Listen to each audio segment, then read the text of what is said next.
Welcome to the lift. 2020 has been a year of reinvention. It's been a year of survival. It's been terrific for some companies, absolutely horrific for others. How do you satisfy customers in this environment that we call 2020? Where are we at the state of customer service? Curious. Some are doing it really well, others not so well. We've got tips, we've got tricks, we've got the New York Times bestselling author Shep Hyken, who is also a customer experience expert and in the Hall of Fame for the National Speakers Association. And I am so honored to bring Shep on today to talk about how we can continue to wow customers in COVID. Hey, Shep, how are you? Hey, Pat, great to be here. Thanks for having me. So happy to have you here today. So we have seen a whole bunch of everything this year with COVID. Who is really doing a good job, and how can you satisfy customers in this environment?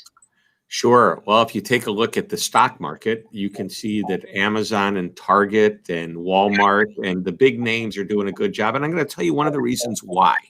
And let's look at Target specifically. There was a great article just last week written in Retail Wire that Target has just blown the doors off of business. Why? Because they are one place to go. It's one stop. You get everything you need. You need tools, you need clothes, you need groceries, you need anything. You can get it probably at Target. And then not only do they have the availability for you to go there, but they've also got a great e-commerce. So if you look at, those are big name companies, but there's plenty of small companies doing the same thing. I look at restaurant. Why is this restaurant doing better than another restaurant? The idea that there's in my local area, St. Louis, hey, Carla, fresh morning, Shep. Yeah, I like that. It is. It's still morning. Well, not for where Pat here in the East Coast. Lunchtime where Pat lives. She's skipping lunch to have our call today. So anyway, where was I? There was a local restaurant. Target's on fire. I mean, what are they up like 300 and something? Their sales were up like exponentially. I just saw something on the news yesterday. Oh yeah, it's huge. And by the way, I think the smart analysts and the smart people who invest in these types of companies recognize there's a spike. It's not going to go back, I don't think, to where it was pre-COVID because, the company's just doing well. They've created more customers for life than they had before. And when I say customers for life, people love going to certain brands. And we have been forced in COVID-19 to shop and buy differently. And once we find a place that we like, that maybe we hadn't done as much business with before, we experienced that, we're going to stay with them. So we're going to have this great opportunity, and the smart people are going to realize, well, this whole wave doesn't last forever. COVID's going to end sometime sooner than later, I hope. I think all of us do. But when that happens, much of what has changed is not going to go back to the way it was before. No, some of these changes in the way consumers think and the way B2B businesses are conducting themselves and the way these brands have created new processes and ways to do business with them, they're here to stay. Yeah, so that's like there's no turning back now because we've become, I don't want to say spoiled, but maybe we've come to just expect more. Yeah, so here's what happened. And you and I briefly talked about this at just before we went live. Some of what separated competition, some of what differentiated one company from another may have seemed like, a breakthrough. And I'll give you an example. I wrote a book titled The Convenience Revolution 2 years ago. That book was a breakthrough book. It's like, hey, you want to separate yourselves from other, you've got to, number one, have a good product, and you've got to have decent customer service. That's the expectation. But if you could just be easier than your competitor, you win. And think about what Uber did to an entire industry of taxi cabs. If you were at the time, I guess when Uber first came around, I was living in the suburbs, which meant I couldn't walk outside and get a taxi. I had to call and get a taxi. I had to hope it showed up when the dispatcher told me it would be there. And when I got into the cab, the driver didn't know where I was going, and they put down the meter. They push the button. I'm aging myself.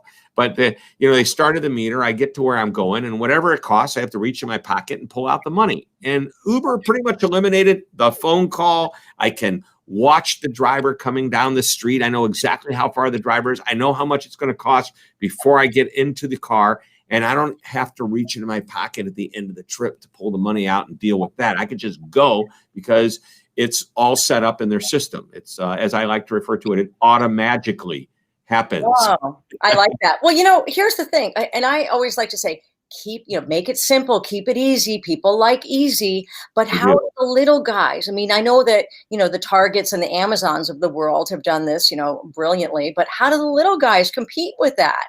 Where does customer service show up for them? Right. Well, you can't really compete. If you're a little boutique or a small business and you're trying to go up against Amazon, come on, who's going to win that fight, right? That said, if you try to compete with Amazon the way Amazon does business, you will lose. If you can compete the way a local community-focused business does business, you can win. As a matter of fact, I'll stack the smart, savvy, tiny retailer against the business they can lose from Amazon, and the smart retailer is going to win because they know how to engage with the community properly. But as far as the convenience principles, and I'm talking about Uber, and by the way, Amazon, how do you avoid, them? They're like the most convenient company on the planet to do business with. They were my main case study as a company that does all 6 of my convenience principles that I identified. Uber, and by the way, a number of them do more than one, but I chose Amazon, does all 6. Then I took a bunch of companies, some big, some small. A local car dealership, somebody big like, Venmo or PayPal.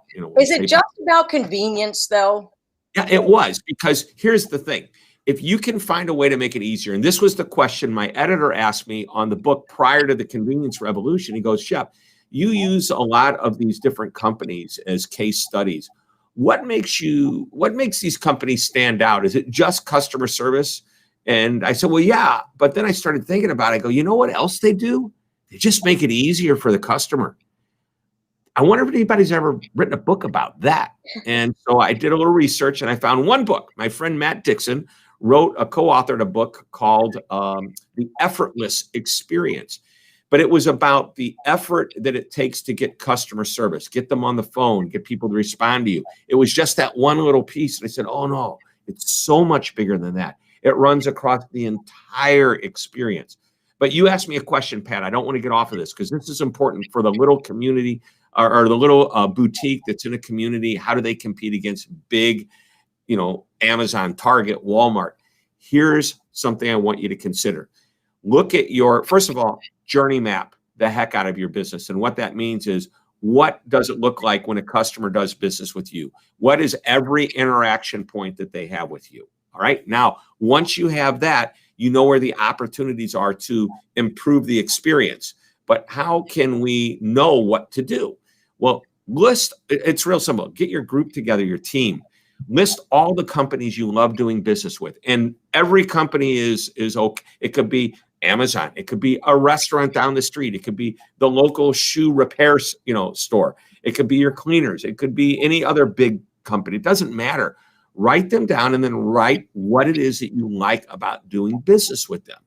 Just start with what you like about them. Then ask, is there something they do that makes doing business with them more convenient? And you'll start to see patterns emerge. You'll start to see ideas emerge. Then once you have that list, take a look at your journey map and take a look at those interaction points and ask, can I enhance the experience or can I make it more convenient? Learning from what these bigger companies or even smaller companies are doing that you might be able to bring into your own company. So what do they do that you could do? Make sense? I like mapping that out. Yes, because it's all about convenience and looking at things a different way and saying, well, flip it. And, what is that experience? What is that customer experience, which is so important? But let's talk a little bit about the emotional connection that you make and the importance of the emotional connection to your customers. And how is that going on? How are you doing with that? You can't automate a relationship. I've written about that. In other words, all these companies. So what happened, like after COVID-19 hit, like sometime in March, the way we all did business kind of changed a little. In some cases, a lot, okay, but definitely companies had to adjust, adapt, and be flexible with different processes that they've had in the past. And so I want to get back. I want to make sure I answer the question because I think I'm going like off on a tangent. You're so filled with knowledge. I mean, I don't. going all over the place. I get excited. So, Yeah. what was the question again? I want to make sure. Well, I'm just wondering about the emotional connection. Now, Oh, the emotional connection, right? A lot of contact has been automated, right? Mhm. And so, how are we doing with the emotional connection to our customers? Yeah. So that's where I was going. What happened is people said, "Oh my gosh, we have an influx of people calling us because they're, for example, your cable TV company. Now you're staying home more, and your experience when cable and internet is having an issue, or you need faster speed. So all of a sudden, these different businesses started getting this huge influx of support calls, which they couldn't handle. So there is a digital approach to it. Well, some companies have decided to do the digital approach and think this is better than people trying to contact us. It's not about saving money. It's what they think is easier. Okay. But a lot of times it's easier for the company and not necessarily the customer. So I always say, give customers the option to go self-service, to go online, to find their own answers. Oftentimes that's quicker than having to wait on hold. But during COVID-19, there was an increase in support centers of about 38% here in the US, 39% in the UK and Europe area. And what that meant was, let's just round it up to 40%. Could I afford, or did I have properly staffed enough people to cover everyone? And then once they were staffed, were they properly trained to truly listen? Because here's what consumers were saying. I just want to talk to somebody. I want somebody to hear I want to feel good about my situation. And if I'm calling you, Pat, about a problem and you ask me how I'm doing and you're very nice and you listen to my issue and you give me the answer and you're just genuinely friendly, you're using empathy as a skill. I really believe that empathy becomes a skill at a certain point. It's not just a personality trait. It's you learn how to properly connect with people at a time of crisis. And right now, that's what a lot of people wanted. And it's not just for customer service experts. For every area of your representatives. It's like it's touching every area of the company. Hey, how about your spouse, your partner, your kids? You might have to, I know one of my daughters was very petrified as to what was going to happen. And, dad, who's usually, pretty sweet and tough, wasn't quite sweet enough, and I needed to just really tone or really tune into the listening side of things, really hear what she was saying, really understand why is she so upset. It's a curveball and it's coming at us. We don't know if we're going to hit it or not. And that's a terrible sports analogy, but there it is. Well, I mean, how do you think companies are doing in terms of teaching their employees empathy? They're doing great. I'm writing an article right now. Everyone's like miserable during COVID. I mean, some people are really thriving during COVID. Well, when you say people or companies? Well, I mean, companies, businesses, small, big. So good leadership helps. So there has to be this realistic optimism. And I added, I don't just want optimistic leaders. I want realistically optimistic leaders. And what that means is, look, we're a big company or we're a strong company or we've been around for a long time or, what can I do to make my employees feel like we're going to get through this? So I always, am I glass half full or half empty kind of guy? And Pat, you know me just a little bit. What do you think I am? Oh, you are like overflowing. Okay. So when you ask me, is the glass half full or half empty? My response is yes. Okay. It's really both because I can see the optimistic opportunity that we have if we do things right. But I also recognize the negativity of all the situation. You know what? We're not going to make as much money this year. God, I mean, I hate it. People are dying as a result of all this. People are being put out of work and can't afford So there's some negativity. Now that doesn't mean I can't be optimistic about the future, because all of this too will pass. What the heck does that mean? This too will pass. Well, I know what it means, but give me, when is it going to pass? Help me out. So there's this paradox. I believe it's called the Stockdale Paradox. Are you familiar with Admiral Stockdale? I'm not very familiar. You might be familiar with who Admiral of the Navy and all that. Well, he was shot down in Vietnam, and he wasn't the longest POW in a camp, a prison camp, but he was, I think, one of the highest ranking, if not the highest ranking officer, one of them anyway. And he was interviewed, and he asked, how is it that you got through it? And then people who were even in the POW camps for half the time struggle and have tremendous problems. He goes, well, the ones that had a lot of problems were overly optimistic. They said, you know what, America is going to come and save us. We're going to be out of here in 3 months. And 3 months turn into 6 months, turn into a year, turn into 2 years, 3 years, 4 years. And it just beat them down because they kept getting let down again and again and again. So it was unrealistic. Yeah. In March, if you asked a lot of us who are in the professional speaking business, and my job is to go in front of audiences, stand on a stage in front of a lot of people, when is that going to happen again, right? Mm-hmm. If you said, when are we going to get back to normal? I would have said, I would bet by fall we're back to normal. Okay. And sometime about 2 months later, I changed that prediction to January. We should be starting to see things turn around in 2021. Today, my prediction is last quarter of 2021, maybe a little bit into the third quarter. Now, that's not making you as another speaker happy. It might even make you a little bit scared. But we have to be realistic and say to ourselves, hope is not a strategy. It's just hope. What's more realistic? So I'm going to try to look at things realistically and say, you know what? I don't think it's going to turn around as fast as I thought it was. So I'm going to continue to prepare and do what I've been doing. And I'm just I think the more I practice what I'm doing right now will make me even better when things do come back to normal. And based on, I'm looking at scientific research and when the vaccine is going to come out, and I'm watching what hospitality is doing, or restaurants. Because let me tell you, if restaurants stay closed, hotels aren't opening up, we're not having meetings. The airline industry is a good indication too. Yeah. Are they getting flights?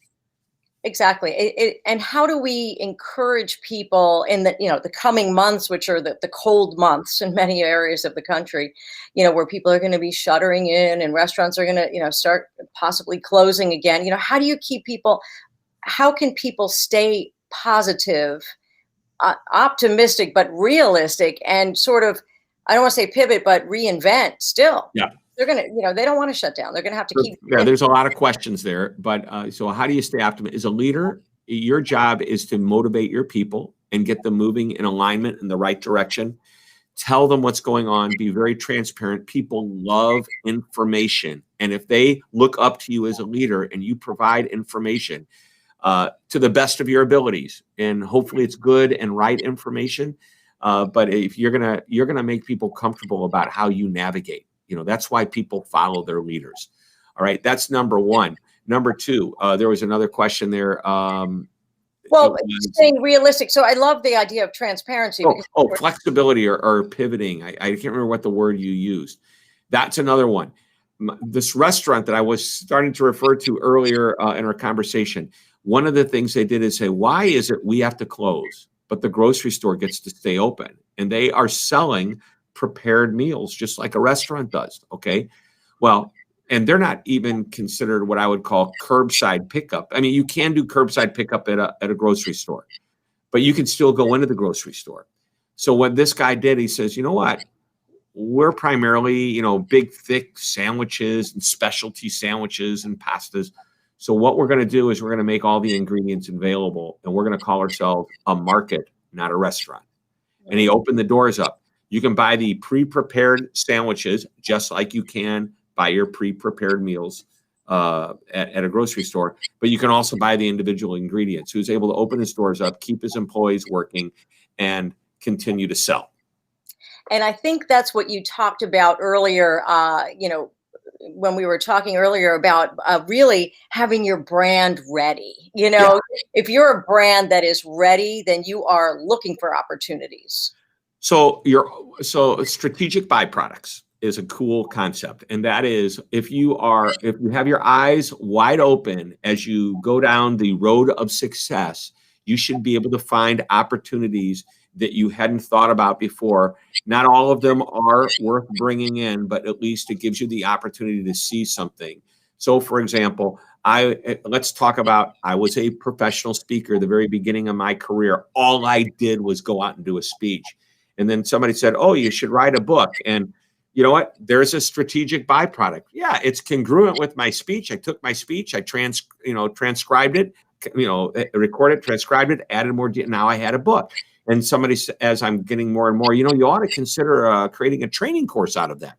All right, another byproduct. Then somebody said, you ought to take that training course and put it online. Another byproduct. So what happens is the companies that are open to being successful beyond their current success, that's why, Amazon, all they do is they sit around and think about ways to increase and improve the experience, ways to expand different lines of business.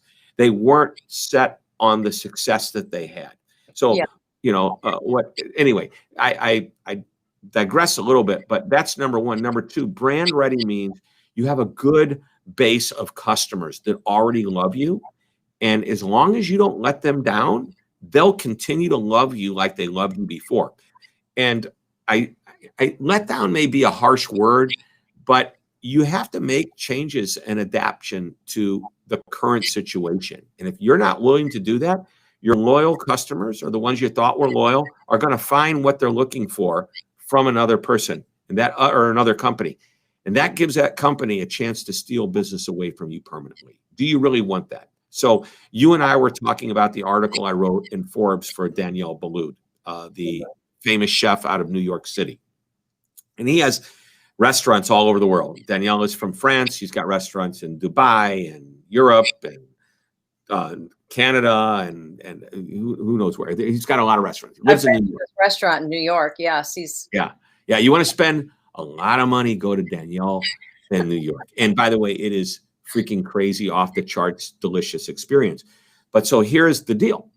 There's a kitchen and there's the front of house, and it's elegant. And it's, this is where you go for elegance.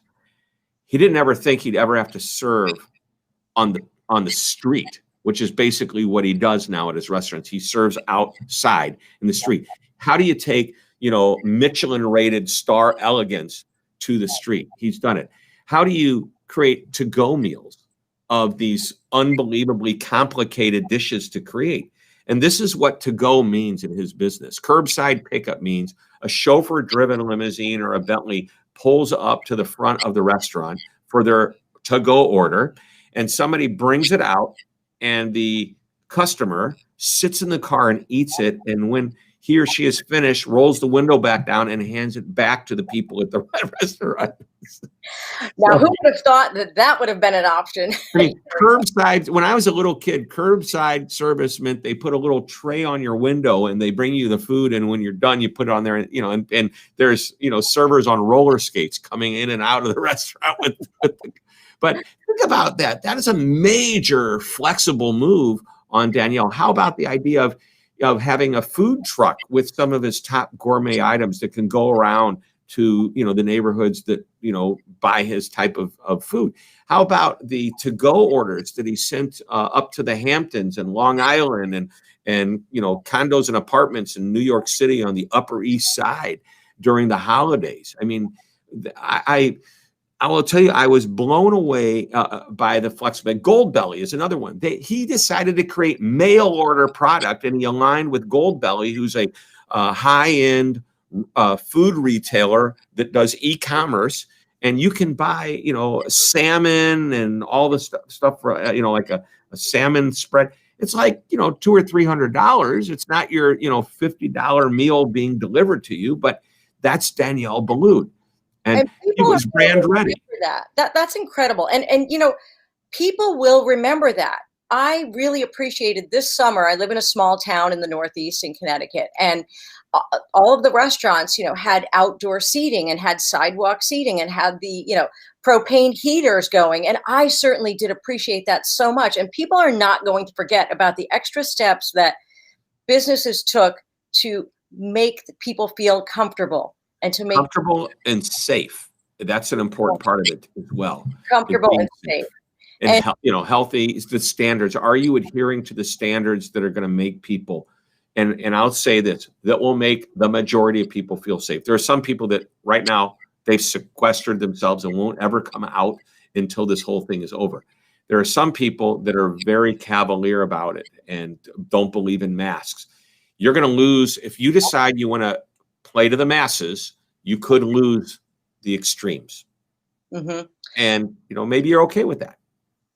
Do you think what do you think the silver linings of 2020 were? Because, I mean, for me personally, so I just launched my professional speaking career, but had COVID not happened, I would have never just gone online and done Facebook Lives, every day, repeatedly, gotten better at my craft.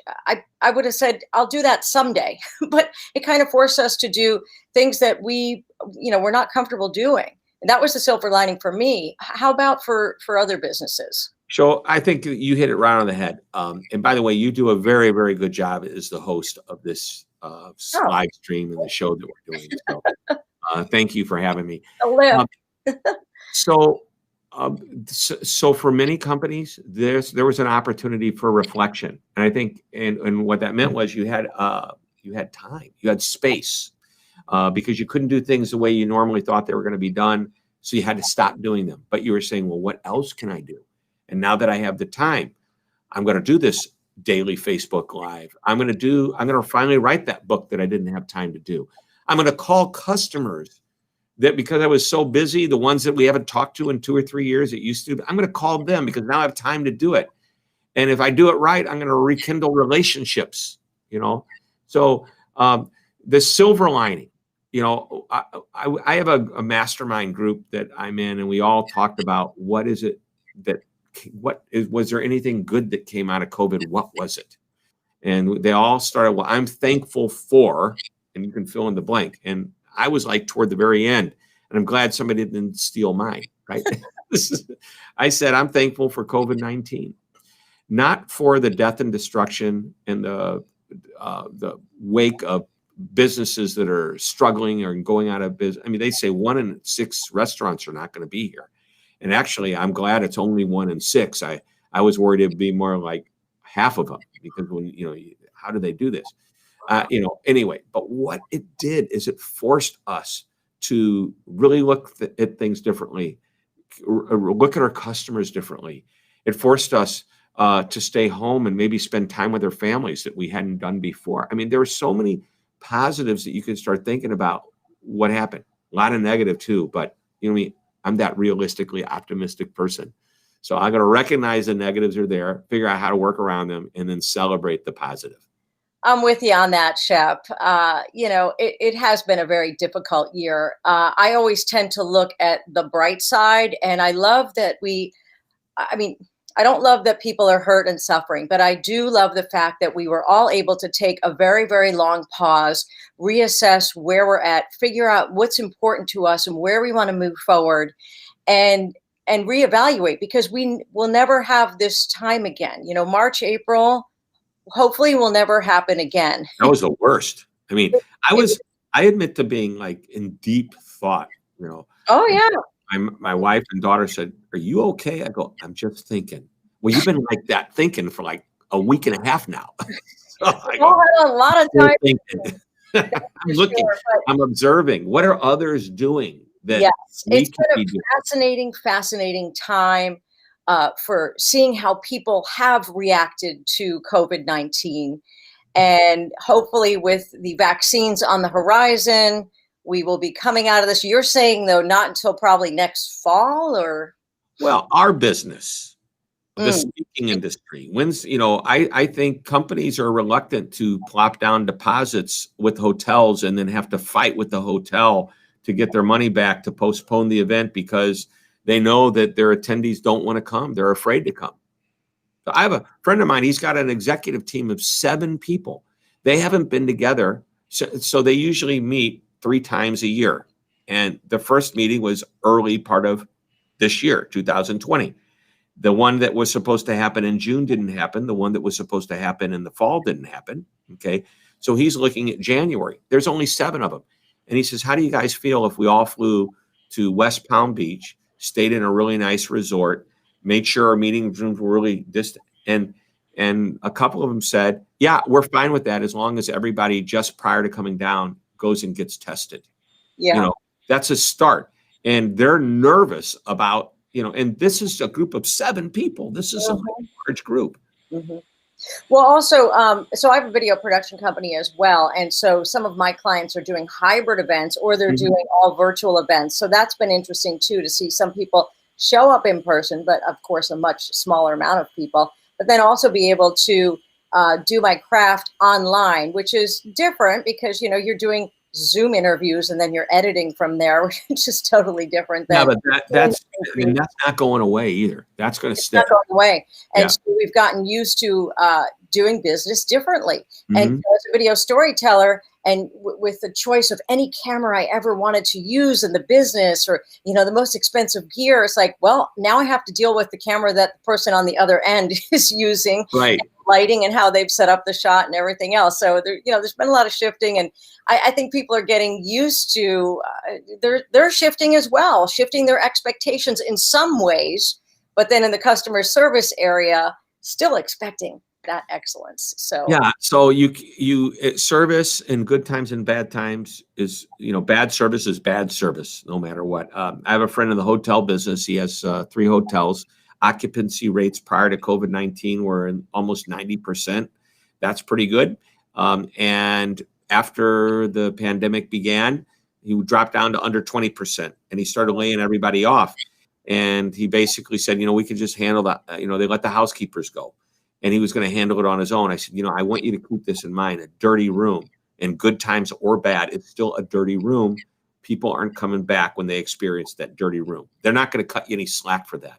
They may cut you slack for maybe a long hold time, for maybe, like restaurants not being open in the hotel because you're not allowed to do that. They, only serve rooms. They may cut you slack in different areas, but keep in mind, there's certain things they absolutely will not let you get away with. Absolutely. So as we close out 2020 and we look ahead to 2021, what do you think will be the differentiator as we go into the next 3 months? So the differentiator, well, I think there is, you and I had talked a little bit about empathy. I think that you're going to see people are really trying to connect more and give you if I look at my trends, first, customers have always been getting smarter every year about what service and experience is. So that's not going to stop. They showed a level of tolerance in the middle of this year that is going away. So you're going to have to get back to pushing that level of service. I've listed, this is a big one. Customers have become very impatient now.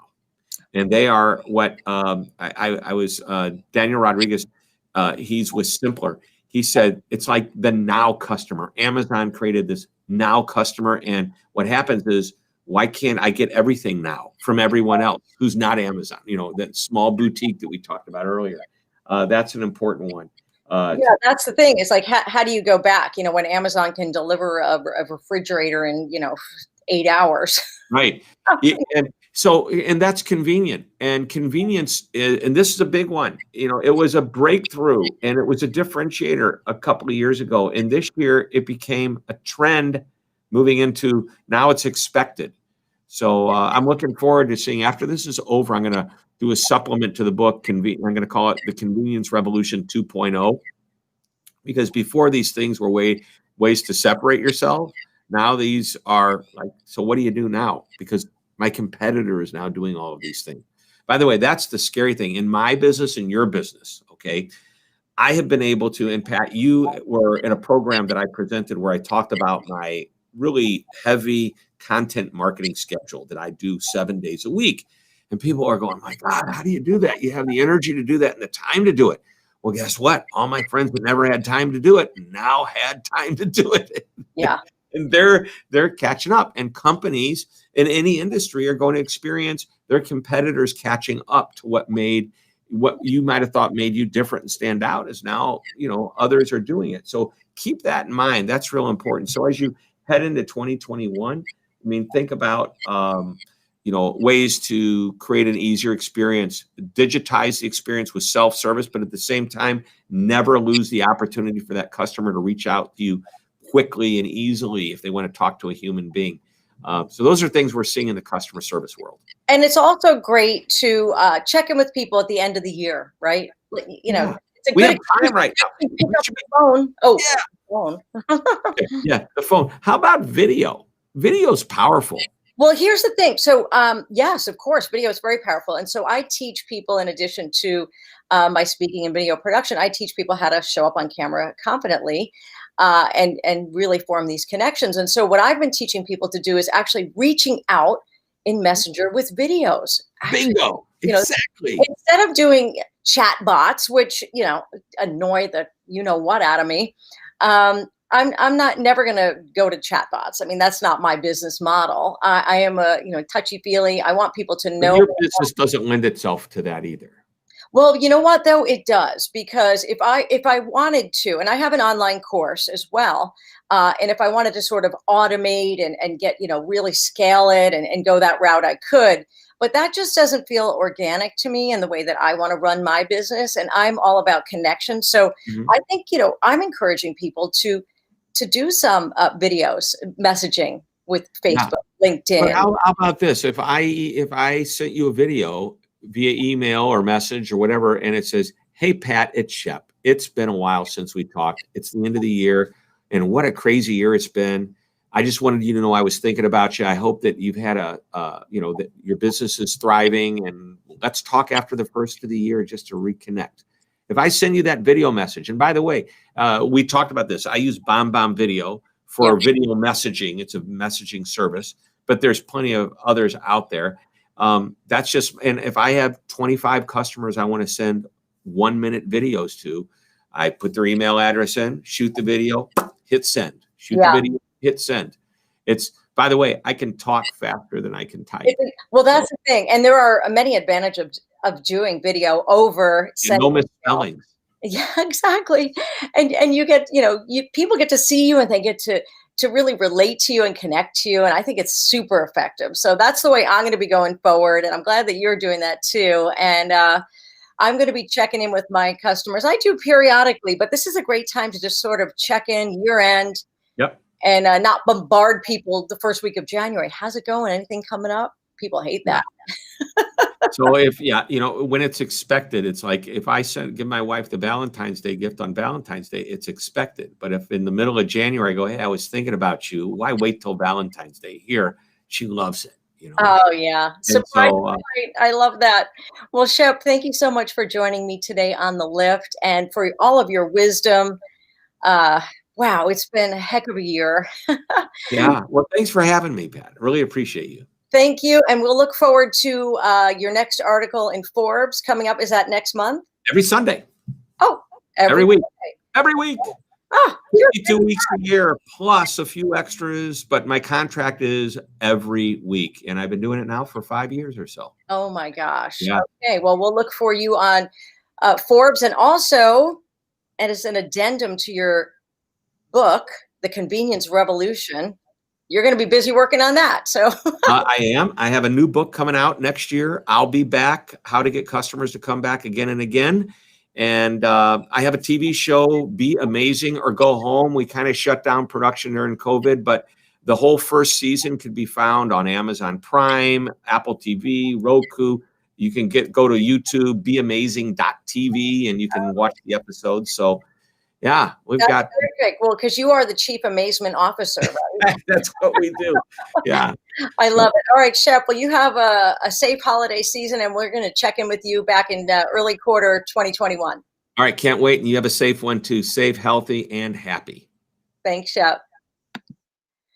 And wow, that was a lot of information. I hope you enjoyed that interview with customer service and experience expert Shep Hyken. Woo, we got a lot to think about, but listen, in the end, I think we have to remember our customers and how important they are to our business, and ways to shift our thinking and think about, what is their experience? Flip it. What are they experiencing? What can I do to make their experience smoother, frictionless, easier, safer, more comfortable? All right. Well, thanks so much for joining me today on the lift, and we will see you next week. Cheers.